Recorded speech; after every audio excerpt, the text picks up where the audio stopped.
Irmãos, vamos abrir as nossas Bíblias no profeta Daniel.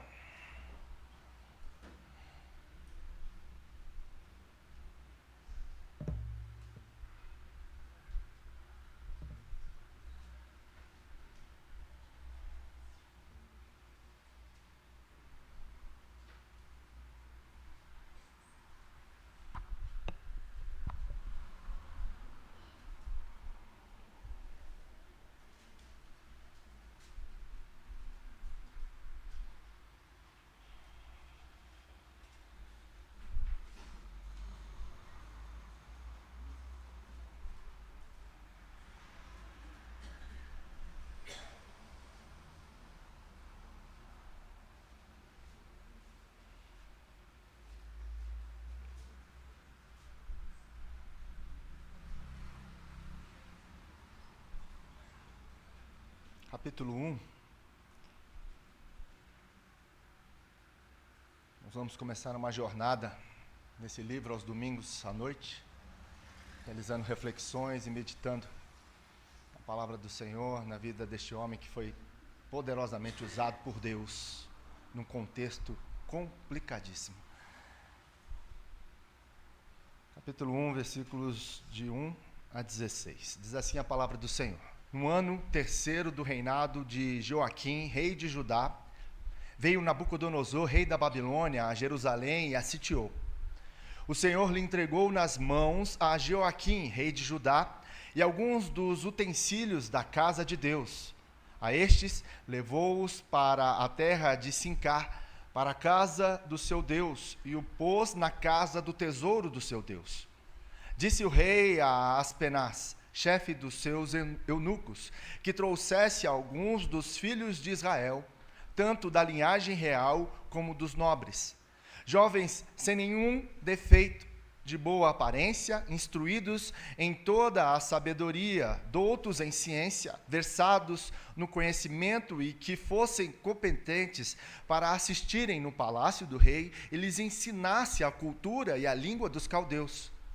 Determinou-lhes o rei a ração diária das finas iguarias da mesa real e do vinho que ele bebia, e que assim fossem mantidos por 3 anos, ao cabo dos quais assistiriam diante do rei. Entre eles se achavam dos filhos de Judá Daniel, Ananias, Misael e Azarias. O chefe dos eunucos lhes pôs outros nomes, a saber, a Daniel, o de Beltesazar, a Ananias, o de Sadraque, e a Misael, o de Mesaque, e a Azarias, o de Abdinego. Resolveu Daniel firmemente não contaminar-se com as finas iguarias do rei, nem com o vinho que ele bebia. Então pediu ao chefe dos eunucos que lhes permitisse não contaminar-se com o alimento. Ora, Deus concedeu a Daniel misericórdia e compreensão da parte do chefe dos eunucos. Disse o chefe dos eunucos a Daniel: tenho medo do meu senhor, o rei, que determinou a vossa comida e a vossa bebida, porque, pois, veria ele o vosso rosto mais abatido do que os dos outros jovens da vossa idade. Assim, poríeis em perigo a minha cabeça para com o rei. Então disse Daniel aos cozinheiros-chefe, a quem o chefe dos eunucos havia encarregado de cuidar de Daniel, Ananias, Misael e Azarias: experimenta, peço-te, os teus servos 10 dias, e que se nos deem legumes a comer e água a beber. Então se veja diante de ti a nossa aparência, é dos jovens que comem das finas iguarias do rei, e segundo vives, age com os teus servos. Ele atendeu e os experimentou 10 dias. No fim dos 10 dias, a sua aparência era melhor. Estavam eles mais robustos do que todos os jovens que comiam das finas iguarias do rei. Com isto, o cozinheiro-chefe tirou deles as finas iguarias e o vinho que deviam beber, e lhes dava legumes. Vamos orar. Senhor, nós queremos agradecer ao Senhor por mais este momento onde abrimos o santo livro, a Tua palavra. Que o Senhor possa falar aos nossos corações através dela, a Tua palavra que é viva e eficaz. Que que o Senhor possa agir poderosamente na nossa vida, por meio dela. Ilumina a nossa mente, o nosso entendimento com o Teu Espírito Santo, para que entendamos o que o Senhor quer dizer a nós. Nós queremos abrir os nossos ouvidos para ouvir e praticar a Tua palavra. Esse é o nosso desejo. Por isso, ministra os nossos corações, restaura-nos, desafia-nos, exorta-nos pela Tua palavra. É o que te pedimos em nome de Jesus. Amém. Nós estamos diante de um livro maravilhoso. Eu gosto muito do livro de Daniel. Eu gosto muito do livro de Daniel, porque o livro de Daniel me confronta.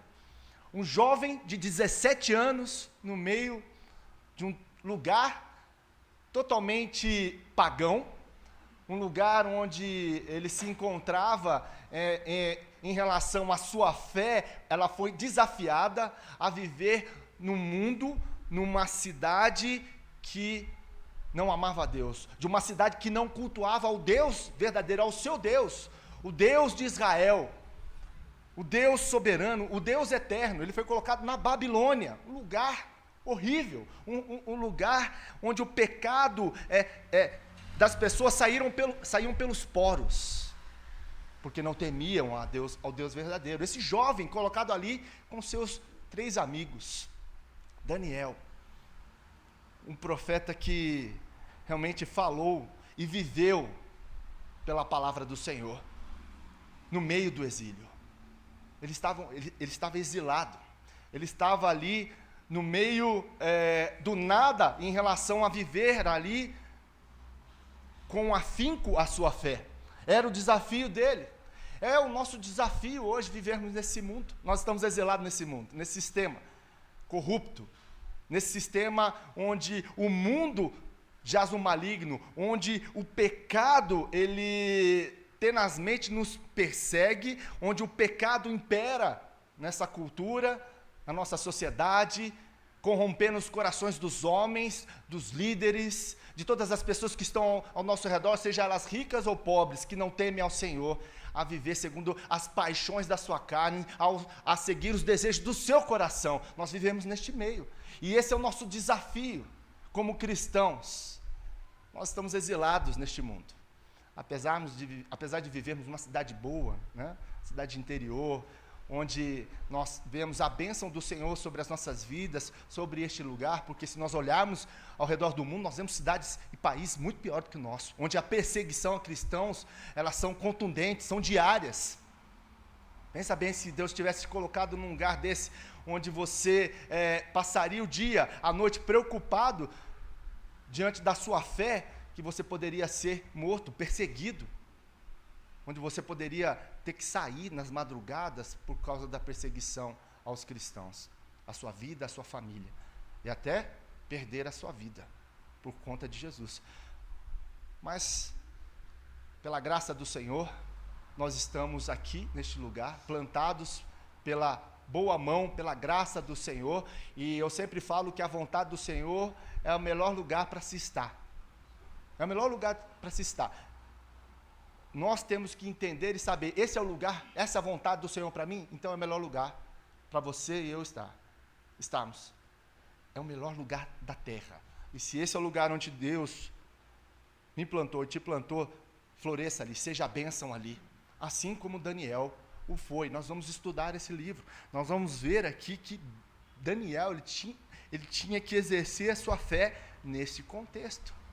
Nesse contexto, assim como nós devemos exercer a nossa fé no contexto onde nós estamos, no trabalho, na família, na vizinhança, neste lugar onde Deus nos colocou para exercermos a nossa fé. E diante disso nós podemos ver que Daniel não foi sozinho, Deus deu 3 amigos para ele, como nós lemos aqui no texto. Deu 3 amigos, né, bom de serviço, que pegavam firme aí com Daniel. A gente sabe, a gente vai ver também mais na frente, o que esses amigos passaram e que o próprio Daniel passou, né? Na cova dos leões, os seus amigos na fornalha, por temer a Deus, por exercer a sua fé num país pagão, onde não adorava ao Deus verdadeiro, e eles foram fiéis ao Senhor. A sua fé foi provada no meio do fogo, literalmente, dos seus amigos. E de Daniel, que ficou naquela cova ali. Nós vamos falar sobre isso também nos próximos domingos. Então, Daniel vivia aqui neste lugar com seus amigos, e isso é uma bênção, né? Porque ele não estava sozinho, mas tinha irmãos ali que poderiam ajudar na fé, na caminhada. É o que nós temos, né? Graças a Deus, Deus nos deu a igreja. Isso aqui é maravilhoso, é bênção do Senhor. Nós temos irmãos que oram por nós, que nos abençoam com seus dons e talentos. A igreja é uma bênção, é uma bênção. Apesar das dificuldades, apesar das diferenças que nós temos uns com os outros, é o melhor lugar para se estar. A relação da igreja é a relação da arca. Se você vivesse naquela época lá, onde Deus destruiu a terra com água, e só tinha um lugar onde que não foi água, onde que foi? A arca. A igreja é a representação da arca no Novo Testamento. Ah, mas a arca ali era o único lugar. Imagine você dentro de uma arca com um monte de animal, vivendo um ano ali dentro. Foi um ano, viu, gente? Não foi 40 dias e 40 noites, não. A gente pensa que o dilúvio foi 40 dias e 40 noites. Choveu sobre a terra 40 dias e 40 noites. Parou e a água continuou. Ela só foi abaixada quase beirando um ano. 365 dias foi quando 365 dias foi quando a arca baixou na terra. E eles saíram da arca. Imagine você ficar um ano, 365 dias, dentro de uma arca. Com cheiro de girafa, com cheiro de elefante, aquela barulhada, periquito. Né, a família ali, o desacordo ali que haveria ali, mas era o melhor lugar do mundo para se estar, mesmo apesar das dificuldades. A igreja do Senhor é a mesma coisa. A igreja do Senhor foi instituída pelo próprio Senhor, porque Ele diz que a igreja é o que dele? A noiva. Ele é o noivo, e a igreja é a noiva dele, nós somos a noiva de Cristo. E é o melhor lugar para se estar, para ter a nossa comunhão fortalecida. A palavra de Deus fala que o irmão com o irmão, o que acontece? Se afia. Nós nos afiamos entre nós com as nossas diferenças. E isso é bênção. Isso é bênção de Deus, porque quebra o nosso orgulho, faz com que nós venhamos a perdoar. Quando nós ferimos o outro tem que perdoar a gente tem que perdoar o outro, e a gente vai caminhando pela graça do Senhor, e vamos crescendo em estatura, graça e conhecimento diante de Deus, diante dos homens, pela boa mão do Senhor, que vai nos fazendo segundo a semelhança de Cristo. Esse é o desejo de Deus na nossa vida, por isso que Ele colocou a gente para lidar com gente, para caminhar com os irmãos que são diferentes da gente. É bênção de Deus, é bênção de Deus. A igreja é uma bênção para nós, é uma bênção para nós. E importante aqui, nós sabemos então que Daniel, ele não ficou sozinho ali, ele ficou com seus irmãos. A palavra de Deus não fala onde 2 ou 3 estiverem reunidos, o Senhor estaria ali no meio. Então, eles faziam um culto ali. Daniel e seus 3 amigos estavam na presença do Senhor e viviam em comunhão uns com os outros e com o Senhor. Bênção de Deus na vida deles. E diante disso, meus irmãos, eu queria, nesse primeiro capítulo aqui de Daniel, onde nós lemos aqui até o versículo 16, algo interessante como tema que eu quero deixar para os irmãos aqui, é em relação à resistência e o diálogo que Daniel vai estabelecer aqui logo nos primórdios de quando ele vai para Babilônia. Ele tem uma resistência, mas diante dessa resistência em que ele é colocado, e seus amigos, seus irmãos, ele tem um diálogo. E é isso que nós vamos aprender aqui, é isso que nós vamos extrair do texto, que diante dessa resistência, qual o diálogo que Daniel teve diante da resistência que era dada a ele para exercer a sua fé logo de início na Babilônia. Nós vemos aí no versículo 1, então, que no ano 3º do reinado de Joaquim, rei de Judá, veio Nabucodonosor, rei da Babilônia, a Jerusalém, e a sitiou. Versículo 2, e o Senhor lhe entregou nas mãos a Joaquim, rei de Judá, e alguns dos utensílios da casa de Deus. A estes levou-os para a terra de Sincar, para a casa do seu Deus, e o pôs na casa do tesouro do seu Deus. Nós vemos aí no 3º ano do reinado de Joaquim, rei de Judá, o que aconteceu? O Senhor entregou Joaquim, rei de Judá, nas suas mãos. Nabucodonosor, então, sitiou a Jerusalém, e o Senhor, quem que entregou Judá? Quem que entregou, Jerusalém? O povo de Deus foi entregado pelo próprio Senhor. A Bíblia diz que o Senhor entregou a Joaquim, rei de Judá, nas mãos de quem? Da Babilônia, do rei Nabucodonosor. Foi o próprio Deus que os entregou. E é interessante nós logo notarmos aqui que se Deus entregou, o povo desobedeceu. Estava em desobediência. Nós sabemos que os frutos da obediência, eles são colhidos com alegria no rosto, com satisfação no coração.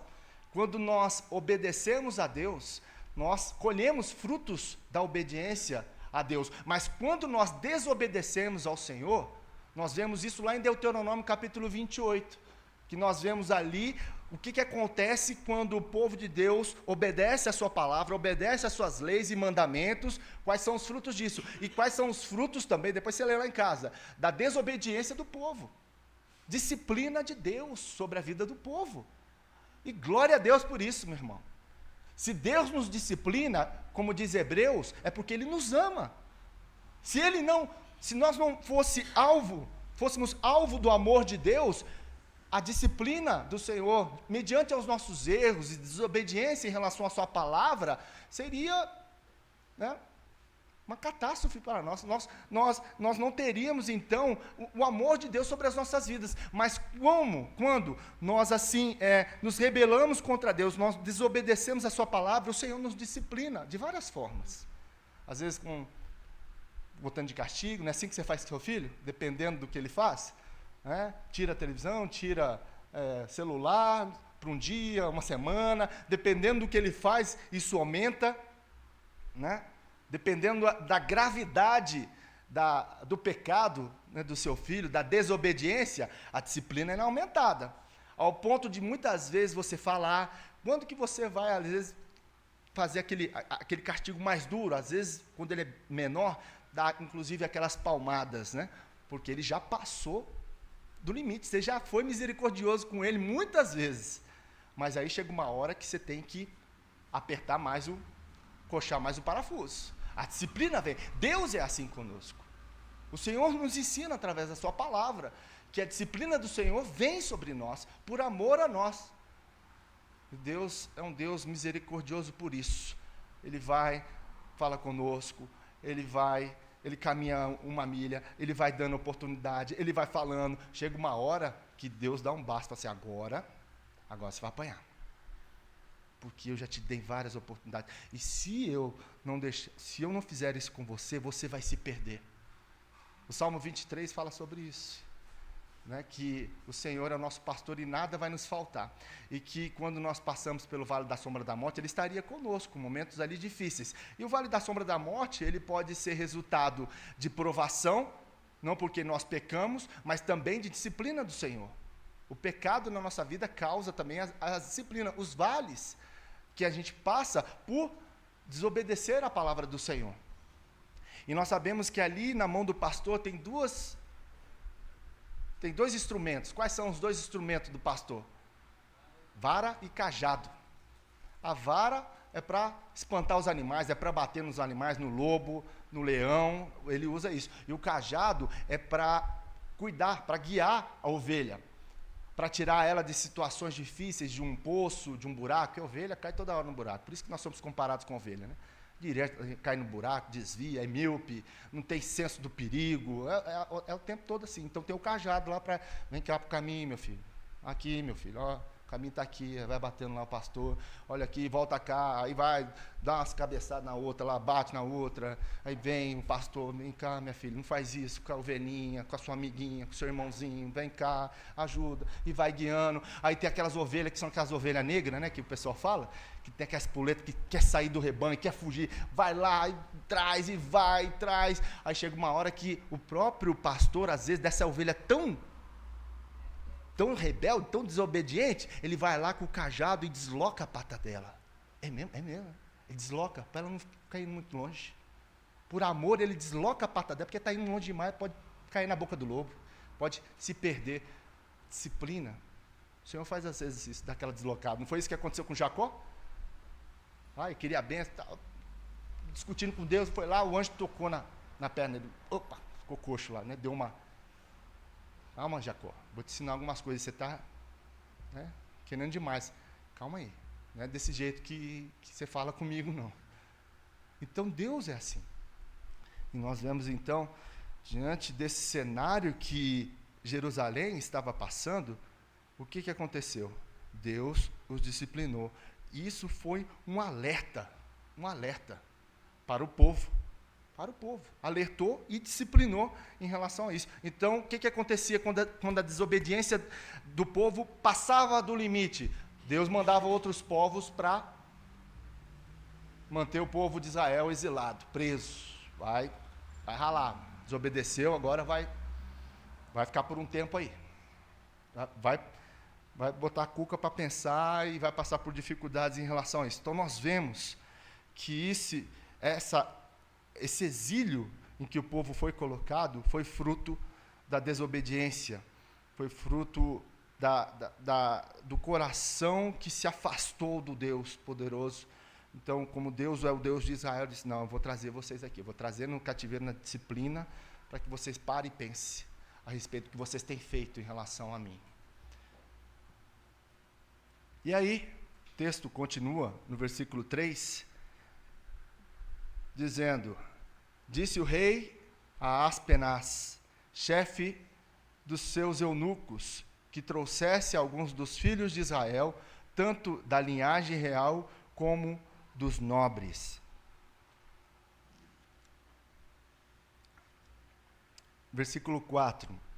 Jovens sem nenhum defeito, de boa aparência, instruídos em toda a sabedoria, doutos em ciência, versados no conhecimento, e que fossem competentes para assistirem no palácio do rei e lhes ensinasse a cultura e a língua dos caldeus. Versículo 5. Determinou-lhes o rei a ração diária, das finas iguarias da mesa real e do vinho que ele bebia, e que assim fosse mantidos por 3 anos, ao cabo dos quais assistiriam diante do rei. Entre eles se achavam dos filhos de Judá, Daniel, Ananias, Misael e Azarias. E o chefe dos eunucos lhe pôs outros nomes, a saber, Daniel, o de Beltesazar, Ananias, o de Sadraque, a Misael, o de Mesaque, e Azarias, o de Abidnego.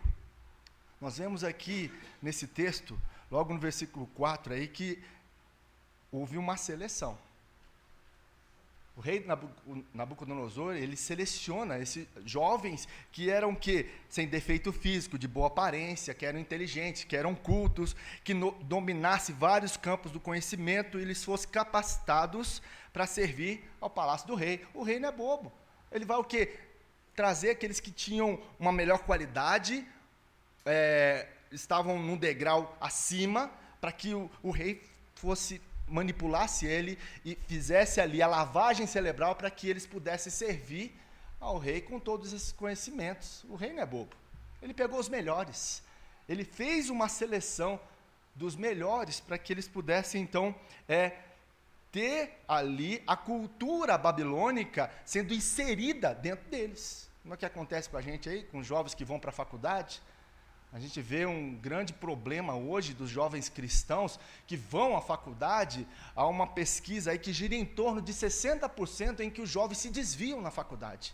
Cristãos. Altíssimo. É uma porcentagem alta, porque ali eles vão se deparar com a realidade deste mundo, com a cultura.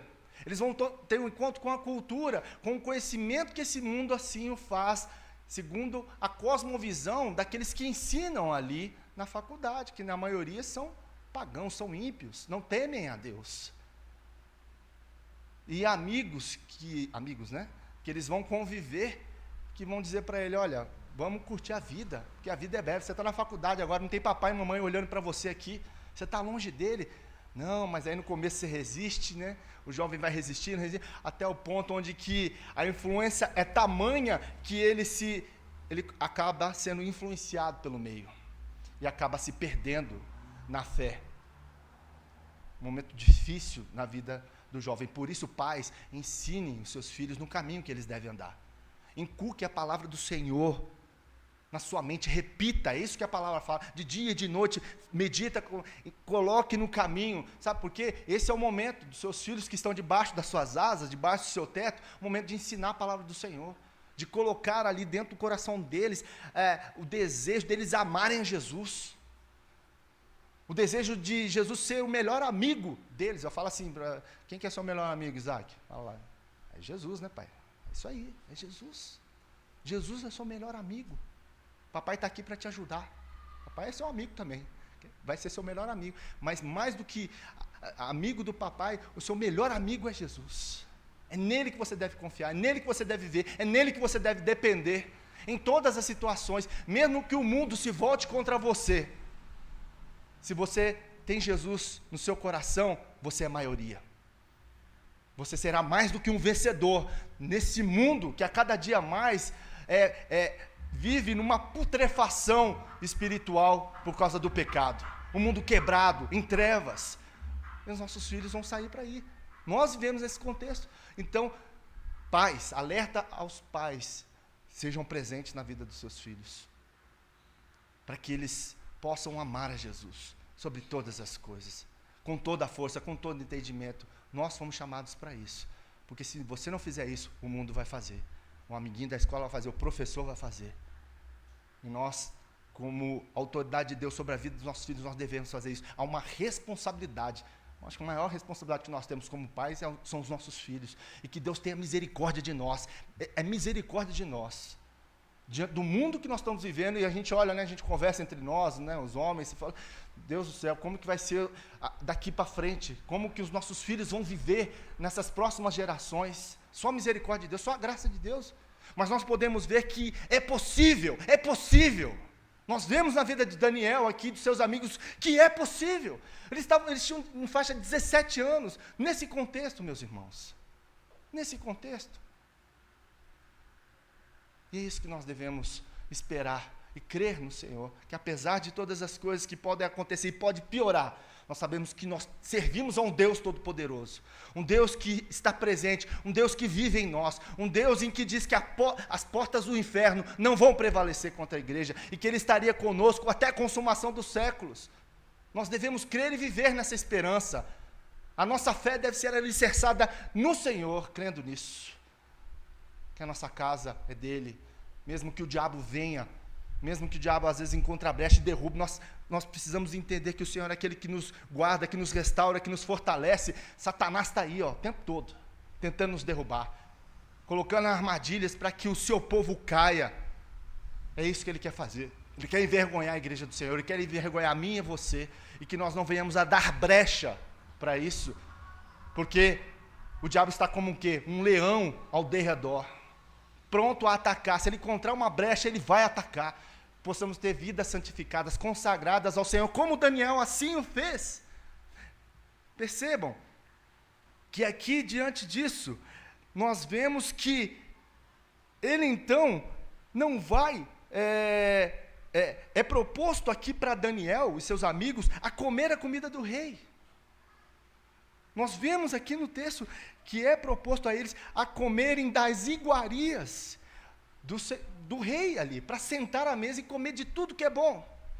E aí, o que acontece em relação a essas iguarias, que é colocada para Daniel, é oferecida para Daniel? Ele coloca algo, ele coloca um ponto. Aliás, ele coloca 2 pontos nessa comida. Ele diz, da sua própria comida, né, da mesa, o rei designou-lhes uma porção diária de comida e vinho. Ele vai neste ponto. E por que o rei ali coloca essa situação para Daniel? E Daniel vai recusar. Aqui na frente ele vai colocar um parêntese em relação a essa comida.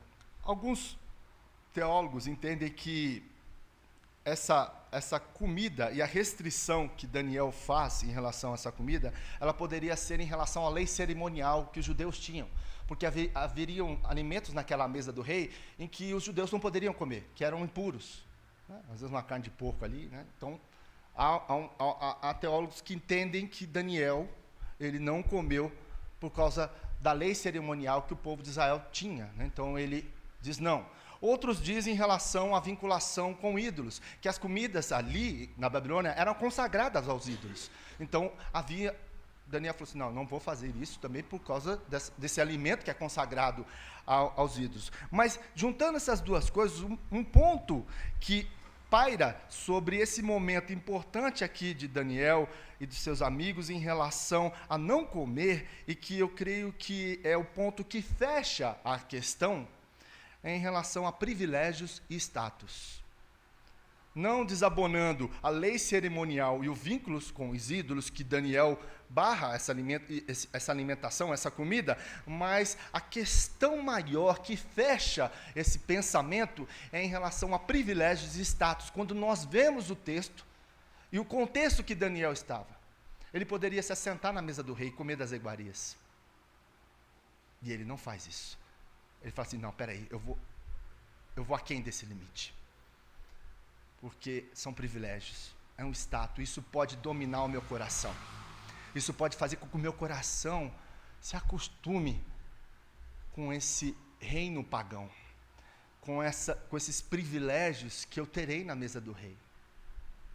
Isso é um ponto a pensarmos quando nós vemos pessoas que vão galgando certos degraus no seu trabalho, na sua profissão, e acabam recebendo muitos privilégios e acabam se enriquecendo, acabam tendo poder. E o que isso acontece na maioria das vezes? Se afastam de Deus. Para pensar nisso. Pessoas que têm um grande sucesso na vida profissional ou em certos lugares, que realmente ela vai galgando e o perigo que é se afastar de Deus. Se afastar de Deus. E naquele contexto, Daniel, ele dá um passo atrás, e ele fala assim, não, eu não vou nesse limite. Eu não vou porque o meu coração, ele pode se enredar para isso. E eu não vou fazer isso. Eu conheço os meus limites. Daniel sabia quem ele era. Ele sabia das suas fraquezas. É a mesma coisa nós. Nós devemos tomar cuidado com aquilo que nós somos fracos, com aquilo que nós podemos cair, que você já caiu algumas vezes, que eu já caí algumas vezes, e nós devemos estar vigilantes quanto a isso. E a hora que vem a proposta, fala, não, eu não vou fazer isso, porque isso pode me derrubar, isso pode seduzir o meu coração, e pode me levar para longe dos caminhos do Senhor. Eu não sei quantos aqui já assistiram aquele filme, O Advogado do Diabo. Se você tiver oportunidade, eu já falei várias vezes aqui, assista esse filme. O Advogado do Diabo. Eu acredito que até, não sei se é o Robert De Niro, que é um dos atores principais, e o Keanu Reeves, que é o ator principal. Ali mostra realmente como que o diabo lhe seduz. Né? No personagem do Keanu Reeves, que é um advogado de uma cidade pequena, e ele vai tendo propostas para ir para a capital, para gerar emprego, e aquilo vai ceder no coração dele, ele vai cedendo, aquilo lá leva a família, aí perde esposa, não vou dar spoiler, que depois você vê lá, o que acontece? E o diabo ele vai sempre falando assim, eu trabalho na vaidade do coração do homem. Não é isso que fala em Eclesiastes? Não é isso que Salomão chegou à conclusão? Eclesiastes é escrito ali, metade da vida, quase no final da vida de Salomão. Ele viu que tudo isso era vaidade debaixo do céu. O coração dele foi colocado em todas essas coisas. Ele viu que tudo é vão, tudo é neblina, tudo é fútil, tudo é vazio. Vaidade é vazio. E o coração daquele homem, então, no filme, ele vai se envaidecendo.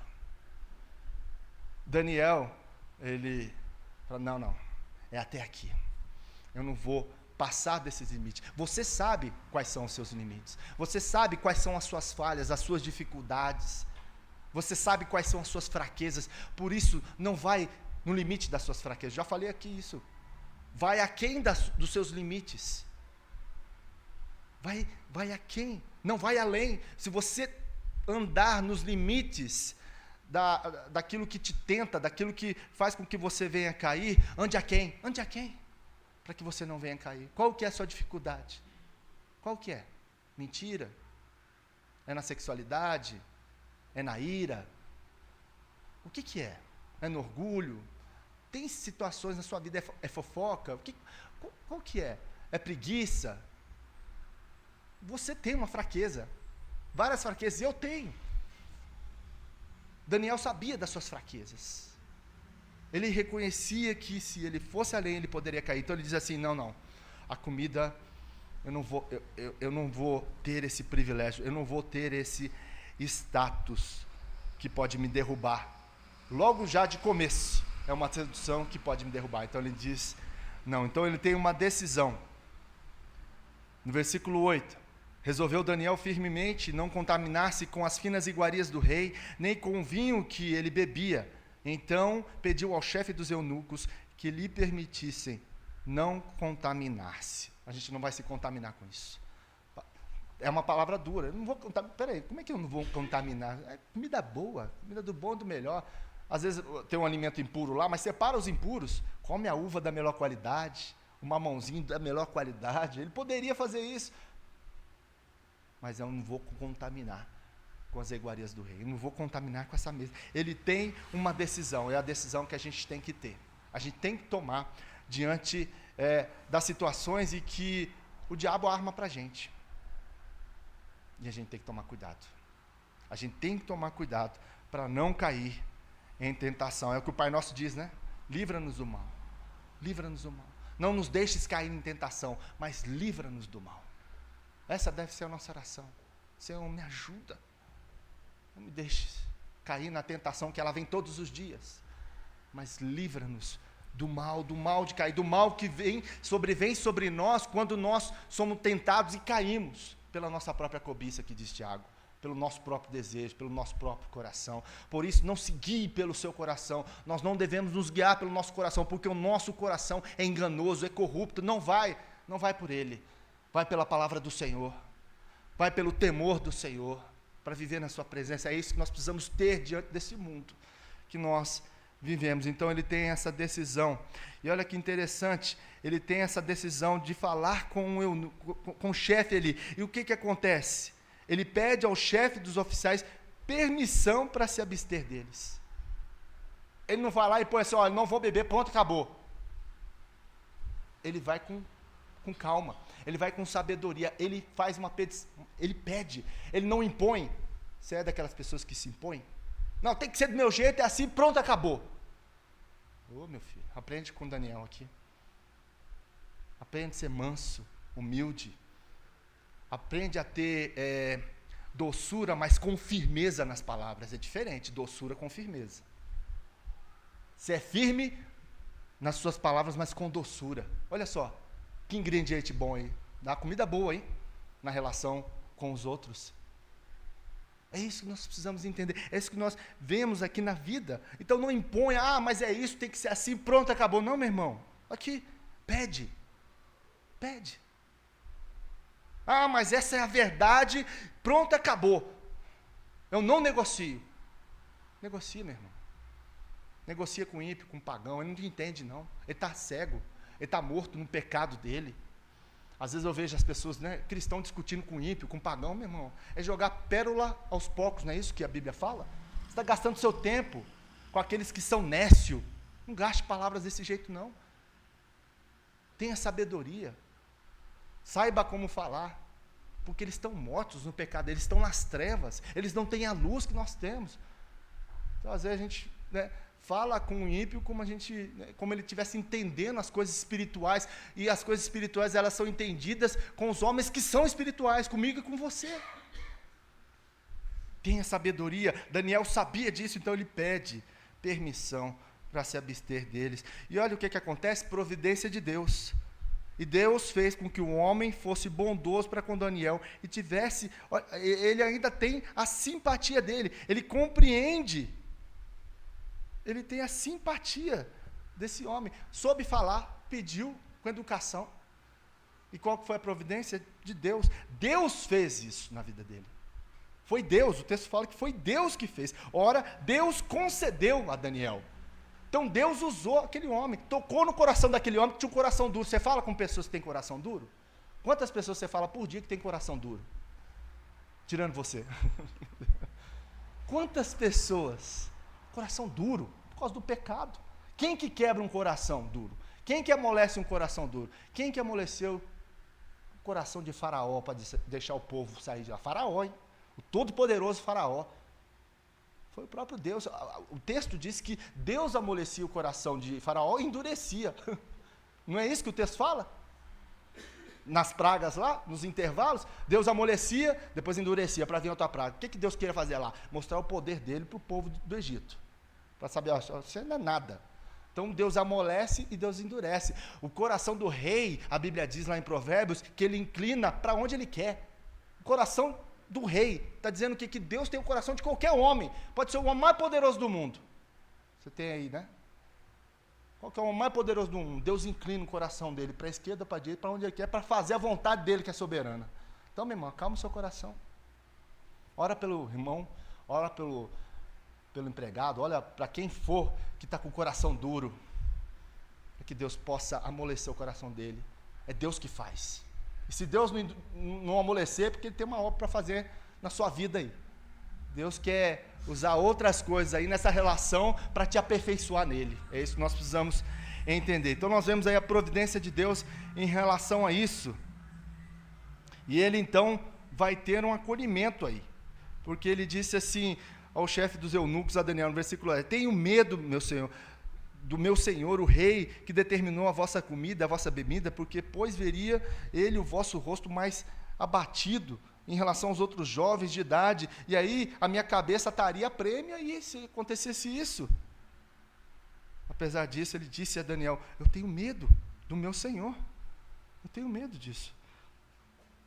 E Daniel disse então ao homem que o chefe dos oficiais tinha encarregado de cuidar dele, de Ananias, de Misael, de Azaria. Ele diz assim, eu peço que faça uma experiência aqui, versículo 12, experimenta-me, peço-te aos teus servos 10 dias, me dá 10 dias aí, com legumes, água para beber, dá 10 dias de experiência. Vamos fazer um teste aqui, experimenta, faz isso com Deus, faz isso com as pessoas. Coloca diante de Deus a situação que você está e fala assim, Deus, está aqui. Eu apresento a minha vida diante do Senhor. Tem situações na vida que nós precisamos de decidir. E você fala assim, peraí, Deus, prova para mim. Faz o que é possível aqui. Mostra para mim. O provar a Deus aí tem esse sentido, né? De saber a vontade de Deus, Senhor, fala ao meu coração, move a situação. Tem situações na vida que a gente precisa de um tempo, ter uma experiência com Deus em relação àquilo que Ele vai falar para nós, através da sua palavra. E aí teremos a experiência de Deus em relação àquilo que nós temos para fazer e para realizar em nossa vida e através da nossa vida. E aí, o que acontece? Então, versículo 13, se veja diante de ti a nossa aparência, e dos jovens que comem das iguarias do rei, segundo vires, age com os teus servos. Então, me dá aí a comida, a bebida, né, verduras, legumes, e você vai ver a nossa aparência em relação aos outros nesses 10 dias. E aí o que aconteceu? Ele atendeu. Não, então tá, vamos fazer essa experiência. Foi dobrado por Deus nesse sentido. Deus ouviu a voz dele. E aí o que aconteceu? No fim dos 10 dias, a sua aparência era melhor. Estavam eles mais robustos do que todos os jovens que comiam das finas iguarias do rei. Com isto, o cozinheiro-chefe tirou deles as finas iguarias e o vinho que deviam beber, eles davam e dava legumes. Eles ficaram mais fortes do que os jovens que estavam lá. Olha só o testemunho de Daniel. Não foi na força do braço, não foi na gritaria, no berro, foi no testemunho. É algo que nós devemos aprender com Daniel. O testemunho. Testemunho da nossa vida como cristão, como nós tratamos os irmãos, como nós tratamos a esposa, o marido, os filhos, os pais. As pessoas estão nos olhando e as pessoas vão ver assim, como esse cozinheiro, assim, nossa, esse cara é diferente. Essa família dele é diferente. Nós temos nossos erros, nossos pecados, mas nós devemos nos quebrantar, falar, Senhor, tenha misericórdia de mim, ajuda-me nessa minha falha, nesse meu problema, a ser um marido melhor, a ser uma esposa melhor, a um marido que ame a esposa, a esposa que submete ao marido que respeite ao marido, que ame os seus filhos, você ame os seus pais, obedeça ao Senhor, seja exemplo para pessoas que estão ao seu redor e vão olhar para a sua vida, puxa, esse cara é diferente, suas palavras são diferentes, as suas atitudes são diferentes, você fala de um jeito diferente, você age de um jeito diferente. É isso que Daniel proporcionou ali, que possamos ter essa consciência de testemunhar a Jesus, que mudou a nossa vida, que transformou a nossa vida, que nos perdoou dos nossos pecados, morreu naquela cruz, nos deu vida, vida eterna e ainda vida e abundância nessa terra. No meio desse exílio que nós vivemos, desse mundo quebrado, Deus tem nos abençoado com bênçãos sobremaneira sobre nós. Que possamos testemunhar do seu amor, que possamos viver para a sua glória, que possamos morrer para nós mesmos e viver para Cristo. Eu queria que você pensasse em algumas coisas que eu quero que você pense. Concluindo aqui a nossa mensagem. Tenha consciência de que você é um estrangeiro. Tenha consciência disso. Nós não pertencemos a este mundo. A Bíblia diz que nós somos da pátria celestial. Nós somos de outro mundo. Somos da futura Nova Jerusalém, que já está preparada. Não foi isso que Jesus disse? Vou subir e vou preparar lugar para vocês, mansão, coisa boa, coisa fina. Nós não somos deste lugar, nós estamos aqui de passagem, por isso não tenha o seu coração aqui neste lugar. Tenha o seu coração na presença do Senhor. Viva para Ele. Tenha sempre consciência disso, que nós estamos de passagem, que nós somos estrangeiros. Segundo, tenha decisões que preservam a sua identidade e a sua relevância. Decida tudo aquilo que vai preservar a sua identidade em Cristo Jesus e a sua relevância para a sociedade. Eu sempre oro aqui, nas terças, nos grupos de orações, na quarta-feira, que a nossa igreja seja uma igreja relevante para Itabirito, que tenha relevância para este lugar. Não é que seja uma igreja melhor, não, que a gente venha pregar a Cristo, a viver Cristo, amar uns aos outros, como Cristo nos amou, perdoando uns aos outros, nos nossos erros, nas nossas dificuldades. Essa é a relevância. A pessoa vai entrar aqui e vai, não, essa igreja não é perfeita, mas essa arca aqui de Jesus, eu quero entrar, eu quero ficar aqui, é bênção. Eu saio daqui motivado, exortado a mudar de vida, transformado pela palavra do Senhor, curado, liberto, restaurado. É uma bênção, é uma bênção. Possamos ter isso em nossas mentes, que o confronto e a agressão não são os melhores caminhos. O confronto e a agressão não são os melhores caminhos. Daniel prova isso para nós. Ele não foi agressivo nas suas palavras, nem em relação ao seu confronto. Ele teve sabedoria. Não são os melhores caminhos. Tenha esse cuidado no seu falar. Tenha esse cuidado no seu falar. O 7º mandamento é não matarás ou não assassinarás. Ali, num sentido maior e amplo de não assassinarás, o que acontece muitas vezes é que nós assassinamos as pessoas pela nossa boca, pela nossa língua. Nós matamos as pessoas. Tome cuidado com isso. Tome cuidado com o confronto e com a agressão, que não são os melhores caminhos. E por último, ofereça com a sua vida um caminho alternativo às pessoas. Eu tenho falado aqui que nós devemos ser pontes na vida dos outros, das pessoas que estão ao nosso redor. Pontes de acesso a Jesus. Foi isso que a mulher samaritana fez naquele poço. Jesus deu a ela a melhor água que tinha, a água viva, que mataria a sede dela pelo resto da vida dela. E ela foi àquela cidade convertida e levou as pessoas até Jesus. Que você e eu possamos ser como essa mulher, levar as pessoas até Jesus. Anunciamos Jesus, mas com a nossa vida levando as pessoas. Vem cá, eu vou te apresentar uma pessoa que pode transformar a sua vida, tem poder para isso, para curar a sua vida, para te libertar dos seus vícios, para te fazer uma nova criatura, ter um temperamento parecido com o dele, que é o de Jesus. O meu melhor amigo, é ele que eu quero te apresentar. Que possamos fazer isso, oferecer com as nossas vidas um caminho alternativo à pessoa, dizendo, só tem um caminho, e esse caminho é maravilhoso. Eu quero te apresentar, esse caminho é Jesus. Que possamos ser construtores de pontes, que possamos ter a sabedoria que Daniel aqui teve, sabedoria que foi dada pelo próprio Cristo. Daniel é um tipo de Jesus no Antigo Testamento. No Antigo Testamento tem vários tipos de Jesus, homens que Deus levantavam, que seriam parecidos com Jesus no Novo Testamento. Deus levantava esses homens. Daniel é um tipo de Jesus. Que possamos aprender com a vida de Daniel, diante de Deus e diante dos homens, diante desse mundo, que a nossa fé é alicerçada em Cristo Jesus, em meio a tudo aquilo que nós vivemos, e que nós fomos chamados para que o nome dele fosse glorificado, exaltado, para que Deus possa então assim transformar a nossa vida e que possamos ser meios, instrumentos, pontes na vida dos outros, para que eles sejam transformados assim como nós fomos transformados por Cristo Jesus, o nosso Senhor e Salvador. Vamos orar?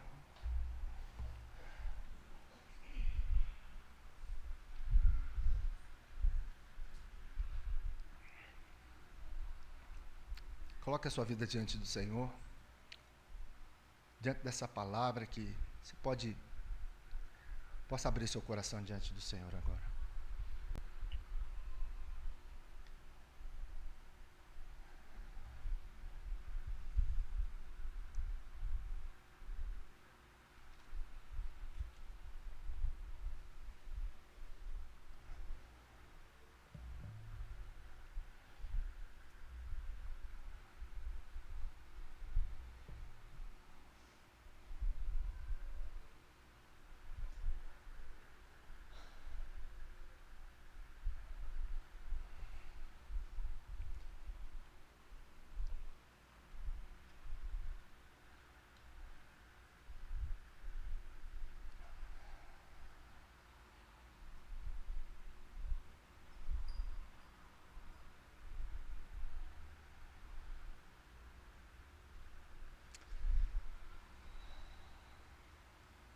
Pai Santo, Pai querido, Pai de amor, nós queremos agradecer, Senhor, por essa oportunidade que temos aqui, de junto com os nossos irmãos, ouvir a Tua palavra, os Teus conselhos para nós.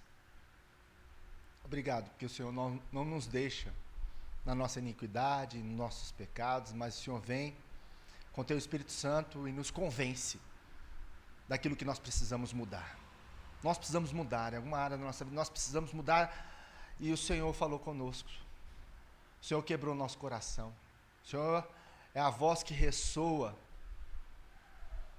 no mais profundo da nossa alma e diz aquilo que nós precisamos fazer e realizar, para que assim nós possamos obedecer ao Senhor, que possamos ter esse desejo de obedecer ao Senhor, essa vontade de querer ser mudados, transformados pelo Senhor.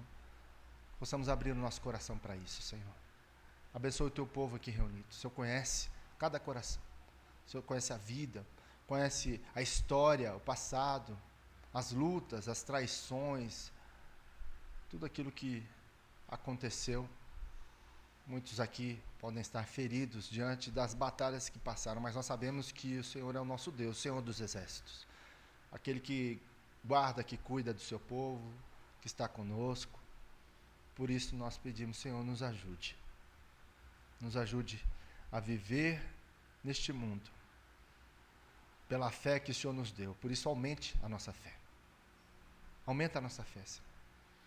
Assim como Jesus falava com os discípulos mediante as provações e lutas que eles passavam, no final o Senhor Jesus sempre dizia: homens de pequena fé, olhem para mim, aprendam comigo. Que possamos aprender contigo, com a Tua palavra, e serem humilde, manso, ter o desejo de querer nos parecer mais e mais com o Senhor. Ajuda-nos, Senhor. Cura-nos, liberta-nos, restaura-nos. Perdoa-nos, é o que te pedimos, em nome de Jesus. E que a graça do nosso Senhor e Salvador Jesus Cristo, o amor de Deus, o nosso eterno Pai, e as ternas consolações do Espírito Santo de Deus repousem sobre nós, o Teu povo aqui reunido, espalhado sobre toda a face da terra, hoje e para todos sempre. Amém.